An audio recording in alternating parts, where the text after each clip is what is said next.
Olá, meu nome é Paulo Cogos, estou fazendo essa live aqui na Irlanda. Hoje é meu último dia na Irlanda antes de voltar para o Brasil. Eu quero falar um pouco sobre a Grande Fome que aconteceu aqui entre 1845 e 1849. Eu estou aqui em Dublin agora. Aliás, eu estou aqui do lado da estátua da Molly Malone. In Dublin's fair city, where the girls are so pretty, I first set my eyes on sweet Molly Malone. She drove her wheelbarrow through the streets broad and narrow, crying cockles and mussels, alive, alive, oh. She was a fishmonger, and that was no wonder, and so was her father and mother before. And she drove her wheelbarrow through the streets broad and narrow, crying cockles and mussels, alive, alive, oh. She died of a fever, and no one could save her, and that was the end of sweet Molly Malone. Now her ghost through the barrow, through the streets broad and narrow, crying cockles and mussels, alive, alive, oh. Aqui é a estátua. Mas vamos falar da fome. A Irlanda passou por uma grande fome entre 1845 e 1849. Muitos atribuem essa fome ao livre mercado. Inclusive você vai aqui nos museus em Dublin e eles falam: a culpa é do laissez-faire. Não é nada disso. Para nós entendermos o que causou essa grande tragédia que foi a fome na Irlanda, uma tragédia que não dá para descrever em palavras, só vendo mesmo. Eu vi alguns relatos históricos das pessoas que entraram em contato com essa grande fome, descrevendo a condição depauperada daqueles que foram vitimados, que mais pareciam cadáveres, crianças morrendo nas casas, as mães não podendo fazer nada em relação a isso. Mas o que causou? Para entender, nós temos que voltar na história da Irlanda há muito tempo atrás, há mais ou menos 800 anos atrás, talvez até mais. Até mais ou menos o século V, a Irlanda era habitada por povos celtas. No século V, chegam os cristãos. E a Irlanda passa por uma era de ouro, uma era de Saints and Scholars. Depois vem as invasões vikings, mais ou menos no século IX. E, finalmente, ali no século XII, no começo do século XII, vem os normandos. Um dos reis, MacGurl, fez um acordo com Strongbow, o conde de Pembroke, que era um cavaleiro britânico, dando a ele a mão da sua filha Oife, uma princesa muito bonita, irlandesa, ruivinha, daquelas bem gatinha mesmo. Tanto é que o Strongbow quis casar com ela. E assim começa um período de dominação inglesa na Irlanda. Mas isso não era tanto problema. Aliás, só deixa eu fazer uma pausa no vídeo.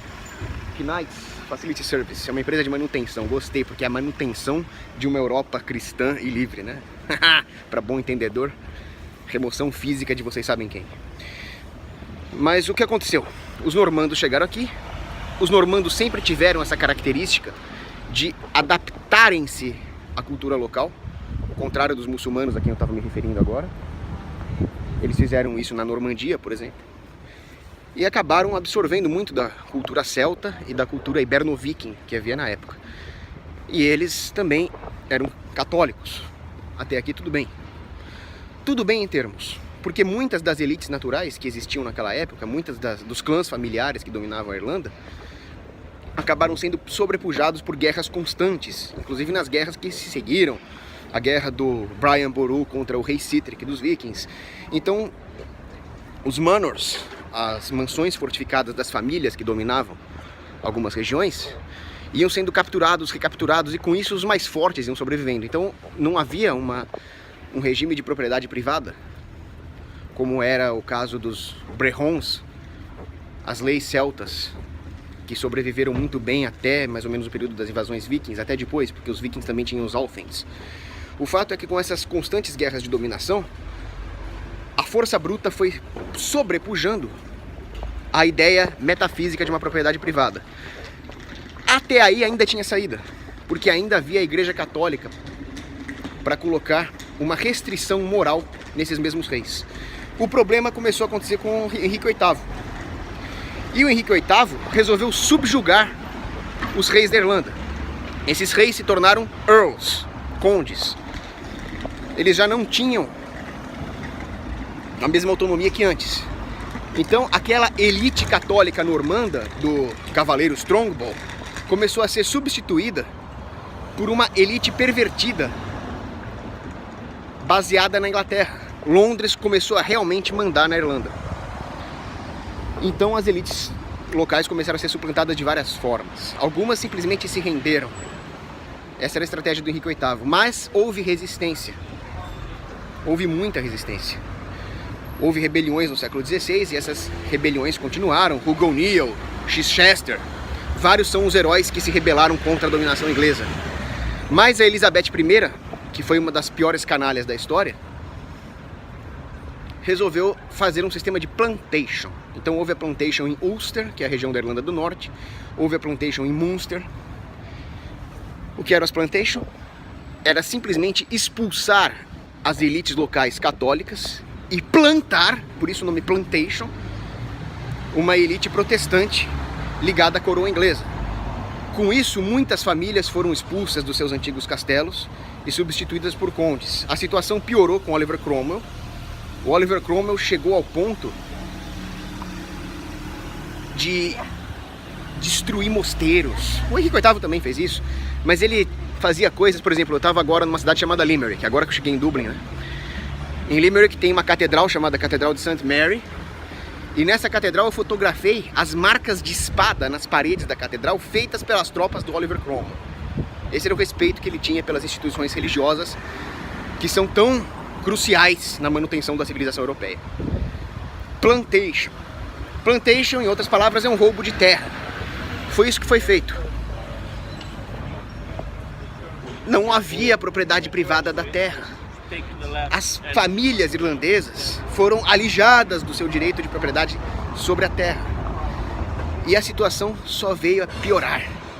Vieram outras guerras, vieram outras rebeliões, não precisamos entrar nesses detalhes agora. Mas o fato é que mais tarde vieram as penal laws para punir os católicos, para cercear a liberdade religiosa dos católicos.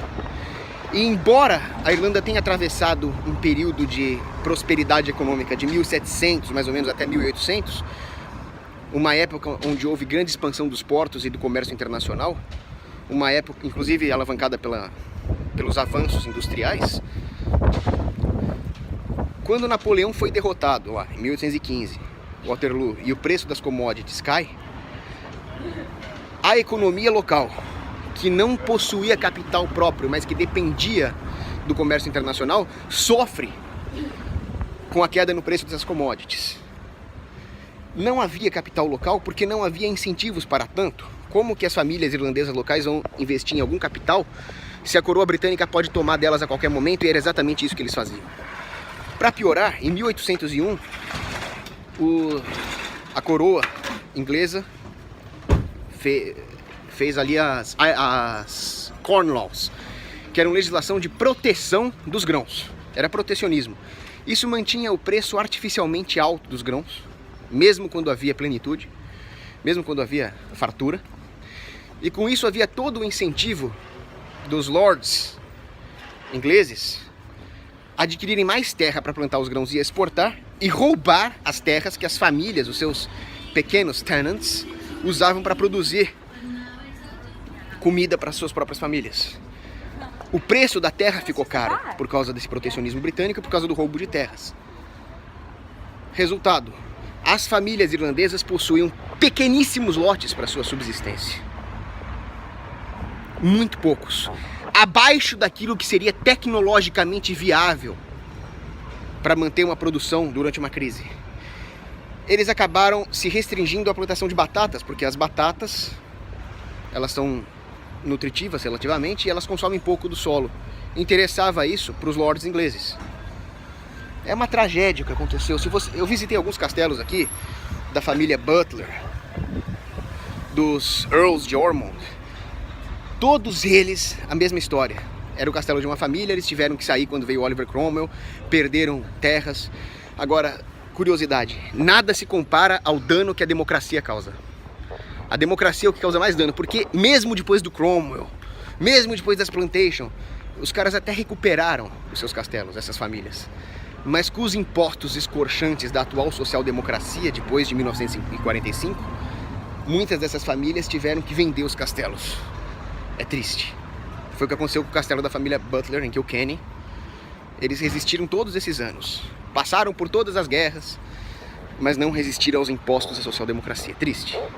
Mas voltando à fome, eles ficaram restritos, as famílias irlandesas, às batatas. Até que chegou uma hora que essas batatas pegaram uma praga das batatas, motivos naturais. Eles poderiam ter passado por essa crise, mesmo com as pragas nas batatas? Poderiam. Se eles tivessem recursos para investir em outras formas de plantio, mas que recursos eles têm se a coroa britânica pegou toda a terra para eles e para sua aristocracia espúria, para sua falsa aristocracia? Eles não tinham recursos, esse era o ponto. Quando a crise realmente estourou, houve muitas posições de vários lados. Daniel O'Connell, que é considerado um grande emancipador aqui, ele alertou que a coisa realmente iria complicar.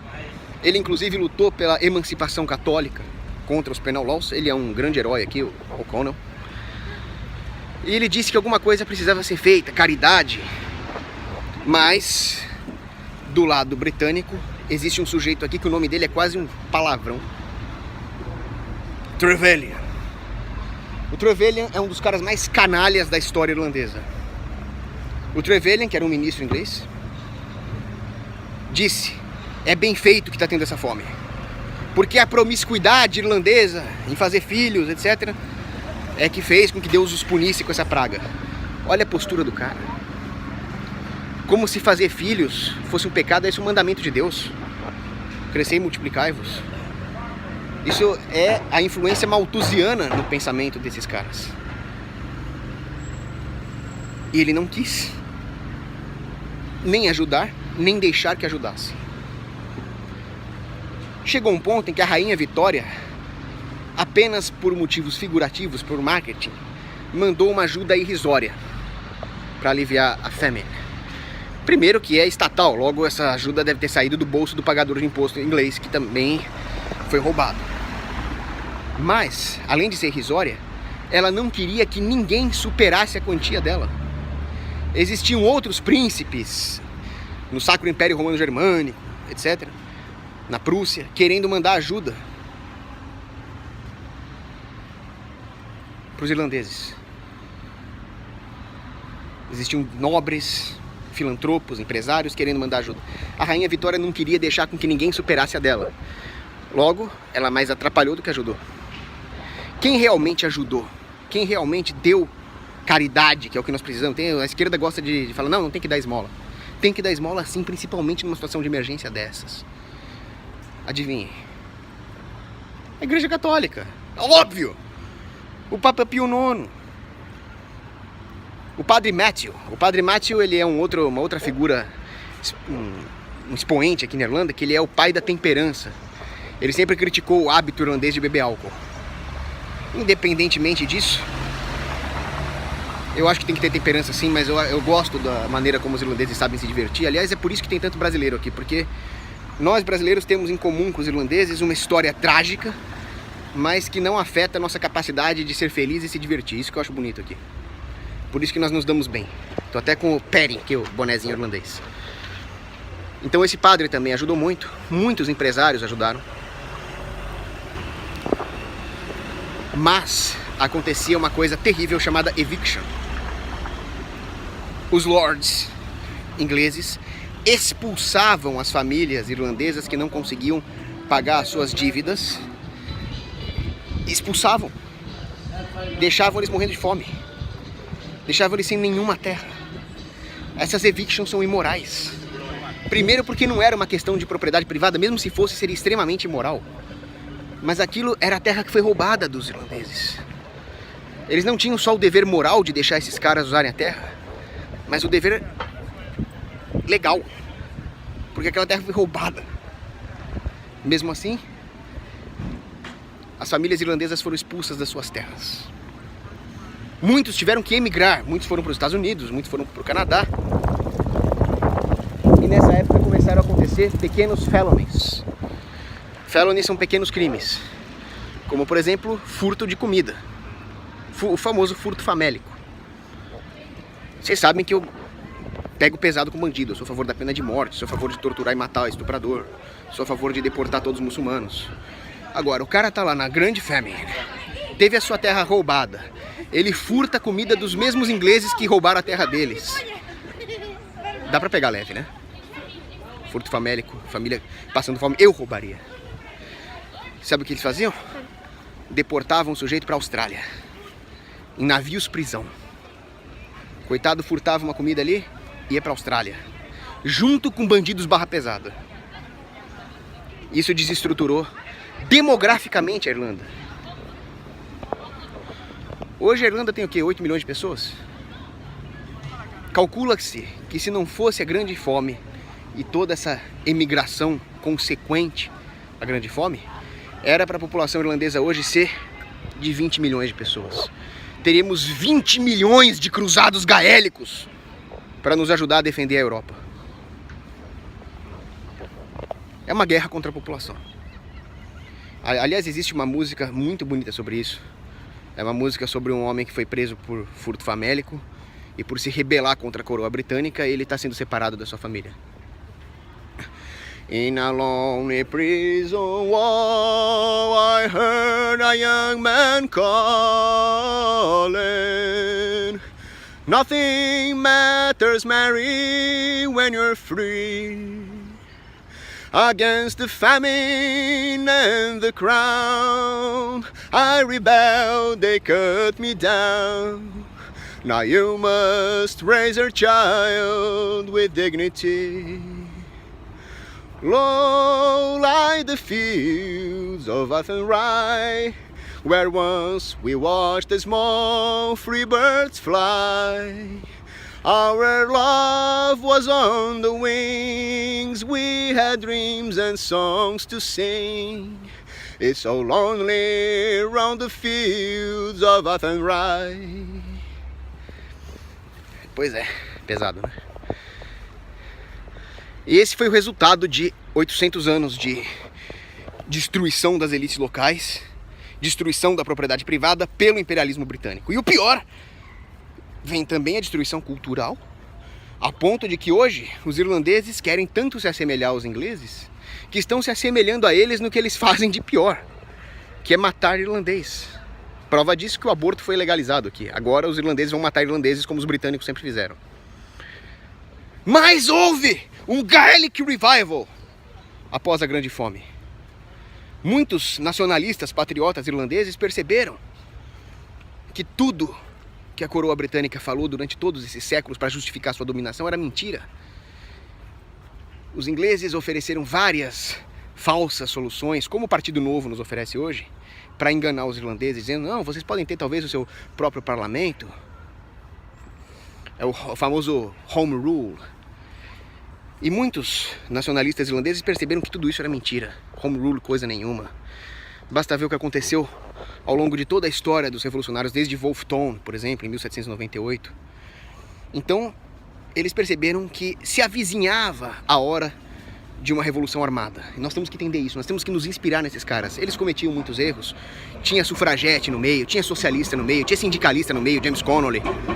Mas isso não muda o fato de que a liberdade do povo irlandês contra a coroa britânica é a maior das causas, dentre estas. Mas eles também perceberam que antes de chegar nesse ponto era preciso uma vitória cultural. Era preciso resgatar a identidade, essa palavra é importante, dos irlandeses. Por isso que surge o Gaelic Revival. A volta da harpa como símbolo da Irlanda, aquela harpa tocada pela deusa Hibernia. Muitos literatos irlandeses nessa época. E tudo isso culmina com as rebeliões em 1916. Com aqueles homens de 1916 nós temos muito que aprender, muito mesmo. Eles sabiam que morreriam, porque eles eram o primeiro contingente de uma guerra muito maior. Eles tinham uma visão de baixíssima preferência temporal. Eles sabiam que aquela guerra não era para ser ganha. Aquela guerra era para mostrar que é possível a luta. Depois daquela guerra e depois do que aconteceu com aqueles homens que se rebelaram em 1916, o povo acordou e continuou lutando. Dentre eles, um dos que eu mais admiro é Padraig Pearse. Ele disse: enquanto a Irlanda não for livre, não pode haver paz. Toda paz, enquanto você não tem liberdade, é falsa. É apenas uma ameaça pairando no ar. Eles foram até as últimas consequências. O James Connolly, que ele era marxista, sindicalista, mas a hora que nós estamos lutando contra esse tipo de potestade, como o Império Britânico, isso fica em segundo plano. O James Connolly, durante os combates aqui em Dublin, no GPO, no General Post Office, onde eles montaram o seu quartel-general, ele tomou um tiro na perna. Ele continuou lutando, e quando ele foi capturado e executado no Kilmangaol, que é a prisão que tem aqui, ele foi executado numa cadeira. É preciso entender uma coisa. Não é importante se aquela guerra específica vai dar certo. A nossa guerra é moral. A nossa guerra é contra a nossa própria fraqueza moral. Exemplo disso, eu estava numa cidade chamada Cove. A cidade de Cove, ela já se chamou Queenstown só porque a rainha Vitória botou o pé lá. Porque as elites espúrias inglesas assim o quiseram. Mas os irlandeses retomaram Cove. Em Cove é uma cidade com uma história de rebeldia contra os ingleses excelente. Em um dos casos, o Michael Burke, que era um grande revolucionário que ali existia, atacou uma guarnição britânica. E um ferreiro que ali trabalhava viu tudo, mas ele não participou do ataque. Os Black and Tan, que eram uma tropa de choque inglesa, de soldados psicopatas que ficaram loucos na Primeira Guerra Mundial e que cometiam as piores atrocidades contra o povo irlandês, estupros inclusive, e o governo era conivente com esse terror porque eles usavam o terror politicamente para dizer: olha o que acontece se vocês rebelarem. Esse ferreiro, ele estava andando na rua e um dos Black and Tan disse para ele: quando você passar por mim, você tira o chapéu. E ele respondeu: eu só tiro o chapéu uma vez por semana, que é para ir na missa de domingo. E ele foi baleado e morreu. Então, obediência é a Deus. Contra o Estado é guerra. Então, isso é o que nós temos que aprender com esses rebeldes irlandeses. Muito tempo se passou e hoje nós estamos, para terminar a live agora, nós estamos atravessando uma era de tirania. Inclusive existem contradições no próprio nacionalismo irlandês. Se você chegar na Irlanda do Norte, eu estive lá, eu estive em Belfast, existem murais excelentes com temas de liberdade, de rebelião. E existem temas péssimos também, eles entram em contradição. Tem gente que gosta do Che Guevara, porque o Che Guevara, ele tem ascendência irlandesa. Aquele ícone do Che Guevara, famoso, inclusive, ele foi desenhado por um irlandês. Então eles têm os seus problemas, sem dúvida. Eles têm a seguinte contradição: eles são tão nacionalistas, querem a liberdade da Irlanda, mas eles são a favor da Irlanda permanecer na União Europeia, sendo que os eurocratas são ainda piores do que a coroa britânica. Então existe muito a ser feito. A guerra é principalmente moral e intelectual, mas a luta pela liberdade sempre continua. E para terminar a live, dá uma olhada nisso. Para lá, as belas mansões georgianas. E aqui, esse entulho pós-moderno. O que vocês estão fazendo com Dublin? Se eu fosse prefeito de Dublin, agora eu vou dar uma de estatista aqui. Se eu fosse prefeito de Dublin, eu ia proibir isso aqui. Eu ia mandar demolir e reconstruir uma mansão georgiana. Eu tô falando sério. Então nós vemos uma tirania. A União Europeia, o FMI, as corporações pasteurizadas estadunidenses, McDonald's, todo esse lixo, suplantando a culinária local, a música local. Poxa, vocês ouviram as músicas irlandesas que eu tenho aqui? E existem outros lugares em que tem lixo pop. Tá errado. E os muçulmanos, então, invadindo a Europa. Então, a tirania não acaba, a guerra não acaba, a guerra continua. É preciso se inspirar no exemplo desses homens e mulheres que se rebelaram, pegaram em armas pela liberdade. E para terminar, Dinga, dinga, Rosie, till the lights decline. I remember Dublin City in the rare old times. Que volte esses old times. Santa Brígida, rogai por nós. São Lawrence O'Toole, rogai por nós. E São Patrick, rogai por nós.